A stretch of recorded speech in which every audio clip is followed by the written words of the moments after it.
In manufacturing, we have seen the effects of the pandemic become clear very quickly. Going forward, the question is, how will manufacturing organizations handle the crisis in the short term and get back to innovating in the long term? In manufacturing, operations need to be at the machine location, which for many has resulted in production stopping.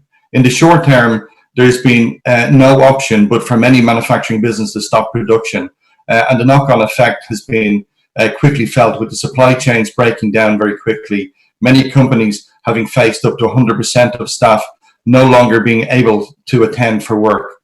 Automation will need to become more commonplace, and undoubtedly there will be companies looking at the introduction of remote operations for automated machinery. One area that has been exposed is the current reliance on traditional supply chain methods. One outbreak of a restricted virus has shown, even if contained, it can bring the rest of the world's manufacturing industry to a halt. This is the main area of concern for those planning for the future of advanced manufacturing industry. The coronavirus outbreak has demonstrated the double-edged sword that global supply chains can represent for manufacturers and customers. The supply chain can be highly complex, leaving little room for resilience in the face of critical disruptions such as those caused by the Covid-19. Manufacturers are identifying their key vulnerabilities and taking steps to plan for the future.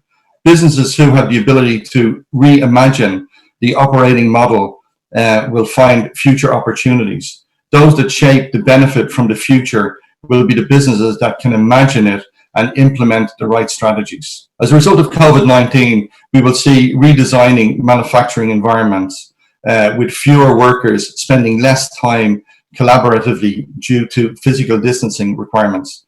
This will create a need for individual employees to be more flexible. This is creating a transformational opportunity to advance productivity initiatives that would have been unthinkable at the beginning of the year due to cost, union objectives, and technology barriers.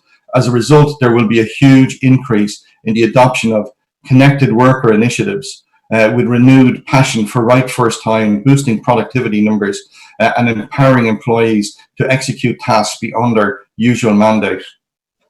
We will see greater interest and levels of activity driving deep into the manufacturing data to identify areas of improvement and advancement.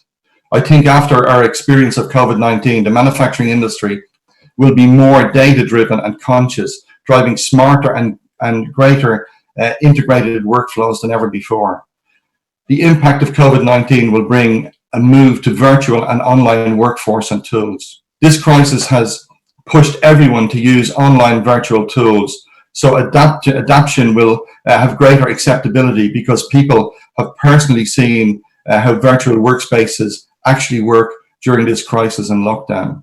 A great many manufacturers are having to curtail the number of employees working in a plant and are finding creative ways to remain productive. Many sending teams of engineers, designers, quality and HR teams working from home, while at the same time rotating shifts to create social distancing. These actions are bringing visibility to cost savings while maintaining productivity. Going forward, organizations will adapt many of these remote working strategies to reduce costs, improve productivity, and increase worker satisfaction and profitability. We all know that robots and automation alone aren't saving the day right now.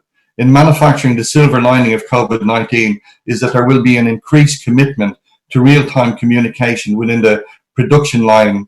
Robots aren't saving the day right now, but they have a place to play in the virtual distance online manufacturing of the future. Many manufacturers are increasing efforts to equip their human workers with digital connected worker tools, allowing collaboration with colleagues and interaction with control of production.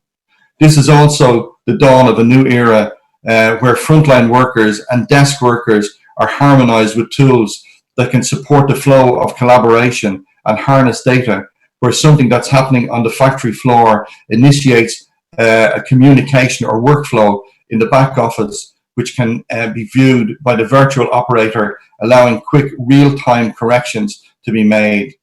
Through the concept of using connected worker technology to empower workers, delivering improved quality and productivity will allow us to build business resilience after COVID-19 has passed. I believe there will be a resurgence and reshoring of new investment in the manufacturing infrastructure, driven by governments through tax breaks in support of reshoring and people development. Executives, engineers, quality personnel, and operators may be in their homes with the ability to log into see and control how all automated lines are performing down to individual components on the machine. Bottom line, Industry 4 is not all hype. There is real value that companies now more than ever can and must realize.